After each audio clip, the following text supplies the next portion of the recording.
大家好，欢迎来到 Money Life 美股频道，我是 Ace。本期视频，Ace 为大家详细的分析刚刚才发布的2026年一季度 Hims Hers 这家公司的财报。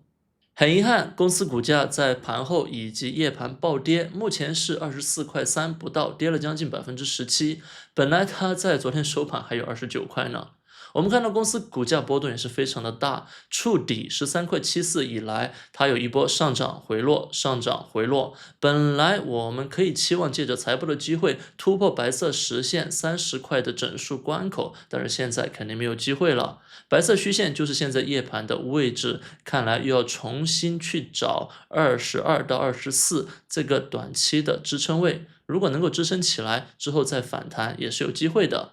那么 Ace 如何看待 Hims Hers 2026年一季度的财报呢？我会在最后告诉大家我的结论以及我在财报后的操作。屏幕前不管是新朋友还是老朋友，欢迎大家通过扫描右方的 V Link 链接，或者是直接点击视频下方说明栏的链接，找到 Ace 不同的社媒指南。其中包括 OKS 的一些交易指南，以及下方包括我的 YouTube 频道、我的 Patreon 会员社群、我的 B 站、我的 Twitter 以及我的富途 Momo 开户链接。想加入微信社群的朋友需要在 B 站充电，而在外网的朋友建议还是通过 Patreon 可以加入交易更新级别、Discord 群级别或者是交个朋友的 VIP 级别。感谢大家对我的支持。好，开始今天的视频，还是通过 Ace 为大家制作的几张图表，清晰直接的呈现 Hims Hers 公司在最新一季度的表现到底如何。你不用去看枯燥的财报，只用追踪我的频道就行了。第一张图，我们来看会员数量。会员数量对于 Hims Hers 是很重要的。Ace 当初看好 Hims Hers，也正是因为它已经拥有了200多万的会员。那么2026年一季度可以看到最右边 Hims Hers 新增会员73000人。那么相较于前两个季度32和40的数字出现了回暖，73和3个季度以前的2025年2季度的数字一样了。待会儿我会告诉大家为什么这个季度好像 Hims Hers 发展不行了，它的会员数量反而能够增加。接下来第二张图展示的是公司的营收、成本和费用，非常的重要，信息量很大，我一一为大家解释。首先来看柱子高度代表的营收，红色柱子代表的是2026年一季度刚刚汇报的这个实际营收，数字是608.1，比上一个季度618还下降了一点点，但是纵观过去4-5个季度，其实 Hims Hers 的营收处于同一个水平，并没有断崖式的下降，也没有爆发式的增长。这个季度财报的数字其实营收不是问题，因为营收相较于预期还高了一点，问题是它的盈利能力。再回到营收，我们看下一个季度公司给出的指引是690，相较于一季度有一个大幅的跳涨。这个跳涨部分原因正是因为外部的收购。那么具体的细节 Ace 待会儿都会为大家剖析。看完了柱子代表的营收，我们再来看下方的3条折线。那么首先最下方的灰色折线代表的是总的成本，可以看到总的成本在26年一季度相较于上一个季度增加了不少，而且最近几个季度成本是在增加的，成本增加意味着毛利率在减少。而最上方紫色折线代表的运营费用也是在增加，唯一减少的呢，只是它费用里面的一项，也就是营销费用。营销费用相较于上一个季度稍稍减了一点。和营销费用相关的就是前一张图的平均获客成本，营销费用的比例下降，平均获客成本下降，但是它的会员人数反而增加了。刚刚卖了个关子，其实这就是和李来以及诺和诺德允许 Hims Hers 卖他们的品牌 GLP-1 减重药物有密切的关系。了解完了2026年一季度实际的营收、成本和费用，我们来看一下公司给出的2季度以及全年的指引有什么变化，有什么亮点。首先2季度的营收指引中位数是690，那么相比较于一季度的608，其实 quarter on quarter 提高了不少，12%到15%。但是如果你深究的话，他们给出的二季度 EBITDA 中位数45，只是比一季度44多了那么一点点，说明二季度仍然毛利率会压缩。为什么会压缩？就是因为公司处于一个 transition period， 一个过渡期，在这个过渡期，公司要进行大量的投资。另一个原因就是因为减肥业务整体转为月度配送，月度配送就是说之前一个月可能配送2-3次自己的 GLP-1 复方减重药，现在改为卖品牌减重药，一个月只配送1次，所以呢，你的销售量可能受到一些压力，你的毛利率可能会下降。而营收不错，但是毛利率和盈利能力不行，这个结论在2026年的指引上也得到了体现。公司其实在该季度提高了原来的2026年全年营收指引，之前中位数是28亿，现在提升到了29亿。那么如果实现29亿的营收目标，相较于上一个年度，它会实现24%的增长。当然了，这个24%是比不了前几年，我们可以看到前几年的数字都是60%、50%的水平。而在 Adjusted EBITDA 方面，公司2026年其实还下调了，所以呢，我改成了红色字体。3.13 的 Adjusted EBITDA 相当于是11%的 Adjusted EBITDA margin， 之前还是12%。公司很明确，营收比较有信心，因为我毕竟收购了一些公司嘛，调高一点，但是盈利能力呢，我把它调低一点。我想这也是现在市场不买账、股价暴跌的一个重要原因。所以我们接下来回到一个重点，就是公司的盈利能力到底出现了什么状况，为什么会这样？那么这张图数据很多了，有 Adjusted EBITDA， 有净利润，有 Free Cash Flow 自由现金流，以及这3个数字的百分比。那么我们重点还是来看 Net Income 净利润，也就是橙色的柱子。可以看到橙色的柱子在过去大概7-8个季度吧，自从2023年4季度以来就已经转正了，就是说公司整体上是赚钱的，而且一直在赚钱，直到2025年4季度。为什么？因为这个季度公司开始亏钱了，而且亏的比较多。而在自由现金流方面，公司之前一直是正的，而且一直是比较高的位置，这个季度的自由现金流也是降了一些。所以橙色一个负的15%的净利率，为什么会这样呢 ？S 为大家深挖了一下 SEC 文件以及财报电话会议的发言，其实2个重要的原因也很明显，我在之前也大概猜到了会发生。第一个原因就是之前公司不是闹了很多故事出来吗？一开始要发布口服的 compounded， 也就是复方 GLP-1 减重药，后来马上说取消。那么我在当时就告诉大家，公司到底有没有存货呢？现在就得到了证实，公司在2026年1季度财报明确的说，有2000多万美金，接近3000万美金属于 compounded GLP-1 存货减值。那么它压低了毛利率5个基点。为什么会这样？就是说公司现在其实完全已经不卖 GLP-1 复方减重药物了，它只卖品牌药物了。之前很多库存准备好了卖不出去，以后也可能卖不出去，那就进行存货减值。3000万美金大不大？其实规模总体不算大，但是对于 Hims & Hers 这样的年收入只有几亿美金的公司来说还是很重要的，这直接影响了它的净利率。除此之外，下方有很多的信息，什么意思呢 ？Ace 用另外一种语言简单的为大家解读。首先，公司在最近1-2个季度进行管理层大换血，同时普通员工或者一些部门也进行了更新，大部分是在增加招聘。比如说，在稍后会提到，公司现在大力压注 AI， 他们新请了一个 CTO， 做了一个 AI 的团队，要做自己 AI 相关的产品。那么新请的这些员工，你要进行股权激励，你要进行更多的员工薪酬，这就影响了费用。第二个原因就是公司最近不断的收购，对吧？你收购是有法律成本的，而且你收购了这么多公司之后，你的折旧摊销一下子就会显得比较多。综上2个原因就拉垮了 Hims & Hers 2026年1季度的净利率。公司的 CFO 在电话会议上明确的说，目前公司的优先级第一是要增长，要营收增长。所以刚刚我们看到公司给出的2季度营收指引以及全年指引是不错的，甚至比之前还要更好。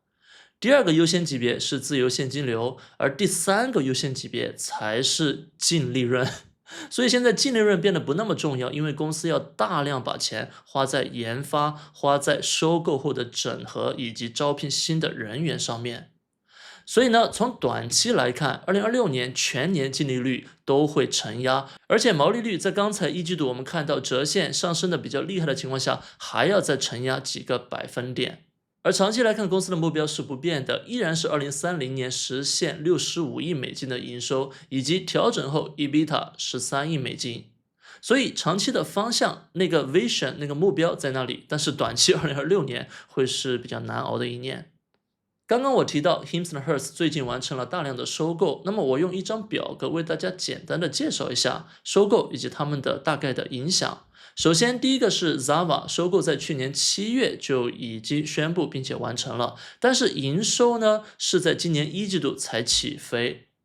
公司明确的提到，海外营收暴增主要就是因为 Zava 的原因。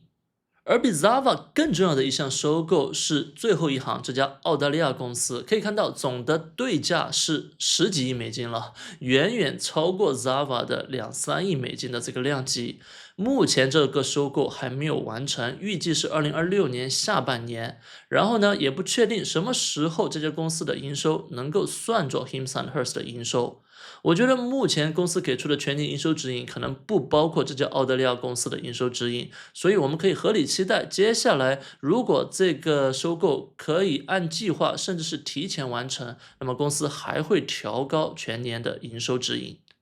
然后我们再聚焦一下 Wegovy， 就是诺和诺德的品牌 GLP-1 减重药物。为什么？因为其实 Wegovy 就是 Hims & Hers 能够在营销费用降低的情况下，还能获得更多新用户、新会员的主要原因。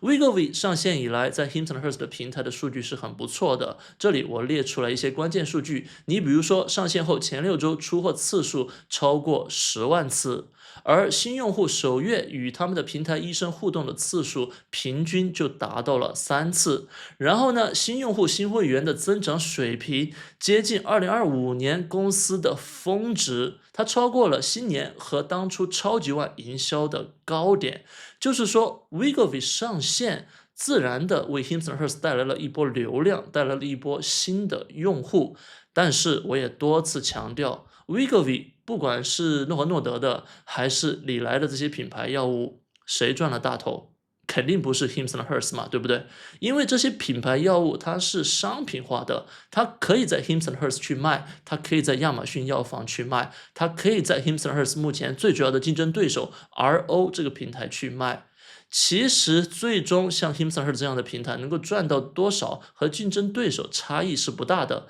它不像 Hims & Hers 之前自己做 GLP-1 复方减重药物毛利率这么高，所以现在公司会员人数增加了，但是毛利率、净利率降低了。然后还有一条信息，它既没有被管理层主动提及，也没有被分析师问到，那就是公司拥有大量的这些 facility， 不管是 503A 还是 503B 的药房，还是 peptide 小分子药房。那么这些是 Hims & Hers 公司的强项，它做垂直整合，它什么都自己去生产。但是现在 GLP-1 复方减重药物呈现断崖式下跌，直到之后吧，可能就变为0了。也就意味着这些药房、这些 facility 应该在最近不能得到合理的利用。说白话，你有产线，但是产线空置率比较高，因为现在你的 Wegovy 直接跟诺和诺德买，你都不用生产。所以我觉得这些药房暂时的空置率、暂时的停摆，可能是2026年它的净利率承压的一个重要原因，只是管理层没有直接说出来。不过我觉得我的推测应该是相当合理的。以上听起来很消极，但是当然也有好的消息，未来值得可以期待的。这张图展示的是最近 Hims & Hers 它新 launch 新发布的产品，包括前2个男性、女性的激素产品，以及通过收购获得的 Labs， 也就是居家检测产品。除此之外，还有一项就是 ACE 在之前曾经多次为大家分享的，在美国现在各种小分子药物 peptides 处于爆发期，而且 FDA 明确的宣布，他们会将一些药物从之前的禁令名单上改为可以用复方药房去生产。意味着已经发布的荷尔蒙产品、Labs 居家测试产品，还有未来的 peptides 小分子产品，它们可以在现在以及未来去利用 Hims Hearst 已经有的垂直整合的产能。所以呢，刚刚说的是不好的角度，往好的角度想，如果下半年 peptides 真的爆发了，真的很快就批准了，那么 Hims Hearst 它已经有了 facility，可以很快的入驻市场，抢占市场。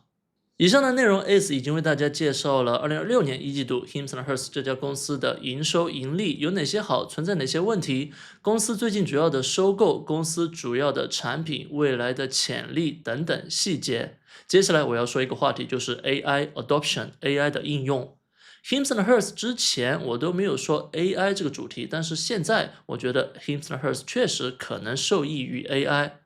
在公司的 leadership panel 上面，我们发现一个新的人物，就是他的 CTO。这个 CTO 他以前在 Cruise 以及 Amazon 亚马逊工作过。这个 CTO 也参加了电话会议，而且以后也会参加，说明了 Hims Hearst 他对于 AI 的重视程度突然起来了。为了更好的阐述 Hims Hearst 它和 AI 应用有什么关系 ，Ace 要再次重复一下这家公司到底是干什么的。其实就3点，很简单。第一点，线上问诊。Hims Hearst 可以派一个线上医生与你对话，找到你的问题。那么找到问题之后，可以通过线上配送药物，你不用去药房，这是第2点。那么这2点之后呢，肯定是后续的客户关系维护，为病患或者客户提供更多的价值。正如屏幕前展示的 Insights， 关于你身体的更多信息，告诉你到底这些数据意味着什么。Progress，你的身体在服用了这些药物之后有什么进展？第3点 ，support， 可能你还需要其他的药物，或者是在服用了现有的药物之后，你还有一些其他的问题 ，Hims Hearst 都可以持续的帮你解决。站在公司内部就可以做所谓的 cross sales， 你成为我的会员，我可以卖产品 A 给你，我也可以卖更多的其他适合你的产品给你。那目前公司已经在跑哪些产品了呢？第一个是叫做 Provider AI Copilot， 这个 Copilot 它可以替医生护理团队起草回复，就是说节约一些你和客户对话的时间。第二个叫做 Labs AI， 你做了居家的采血测试，那么你的结果呢？这个 Labs AI 可以更加详细、更加快速的为你解读。还有一个产品就是减肥 AI 助手，或者叫减肥 AI 伴侣。在你服用 GLP-1 药物的过程中，可能你有一些问题，可能你会产生一些情绪上的发泄。那么这个减肥 AI 助手，它可以和你对话，就像马斯克 X 平台上的伴侣一样。而在 AI 方面的潜力，不仅仅是这些单点的 AI 产品，更是全站的整合数据的潜力。为什么？Hims Hearst 其实不像 Tempus AI 那样被投资者将它和 AI 联系起来。我们知道 Tempus AI 一个卖点就是自己卖数据嘛，其实 Hims Hearst 也有很多数据，它每年有数千万次客户触点，那么9年累计下来的数据是其他平台买不过来的。虽然现在 Hims Hearst 的市占率没有像以前逐年大幅度攀升了，但是它依然是行业的老大，它依然有很多数据存起来，这是它未来的一个壁垒。现在上线更多的 AI 能力，利用好这些数据，对于公司未来的爆发力，我觉得是非常大的。但是问题也有，那就是短期的 AI 投入，这些 AI 投入要2027年以后才可以回收，这也是其中一项毛利率、净利率下跌的原因，因为这些研发投入占 R&D 的重要部分。总体来看 Hims Hearst 这家公司处于一个转型期，它要上线更多的产品，它要收购更多的公司，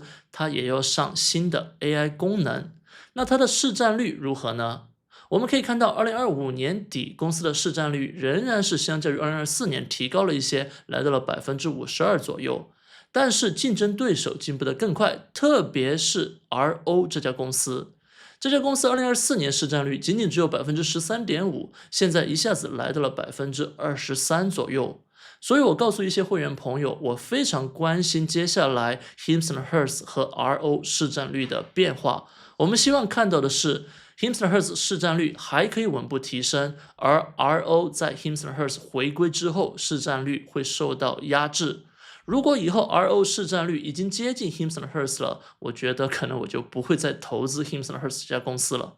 以上 Ace 为大家分享了这么多信息，相信大家已经大概听出来 Ace 对于投资 Hims Hearst 的态度了。其实这份财报并不意外，我承认它短期会有压力，特别是净利率方面会有压力。但是公司的潜力在我的眼里和1年前没有改变。复方 GLP-1 减重药物退出历史舞台，在我看来是好事情，因为我说过多次 ，Hims Hearst 不可能只靠这一款药物吃遍天下，吃到2030年。我相信2030年65亿美金营收，13亿美金 Adjusted EBITDA 这个数字依然是有希望的。那什么时候去投资呢？如果你已经投资了，什么时候去加仓呢？我自己本人是在夜盘24点多已经进行了小幅度的加仓，目前 ACE 的总体仓位来到了9%。那么我告诉会员朋友们，在我的持仓中，最近除了 Hims Hearst， 要么是暴涨，要么是回本。你比如说加密货币最近都回本了 ，Hims Hearst 确实是最拉胯的，但是我依然没有放弃它。屏幕前的你们，如果你和我的想法一样，承认 Hims Hearst 短期的波动，但是也看好长期的发展的这个前提下，其实只有一个问题，就是要在多低以及什么位置去加仓或者买入的问题。那我觉得接下来2、3、4季度 Hims Hearst 的财报都会承压，所以可能还有更好的机会。如果你现在现金仓位有限，不妨先等一等。而我自己呢，通常是稍微有点着急的，我就直接加仓了。如果之后来到更低的价格，你比如说又回到之前的历史前低15左右，那我可能再次加仓。当然了，现在9%的仓位比较满了，一旦股价涨上来，涨到我的平均成本接近40左右呢，我就会立刻 trim 卖出一部分，因为我也想控制 Hims Hearst 占我总仓位的比例。好了，今天的分享就到这里。如果你喜欢 ACE 的分享，欢迎大家在 YouTube 或者是 B 站去订阅我，点开小铃铛，不会错过以后的视频。也欢迎在其他的社交媒体去追踪我。感谢大家，我们下期视频再见。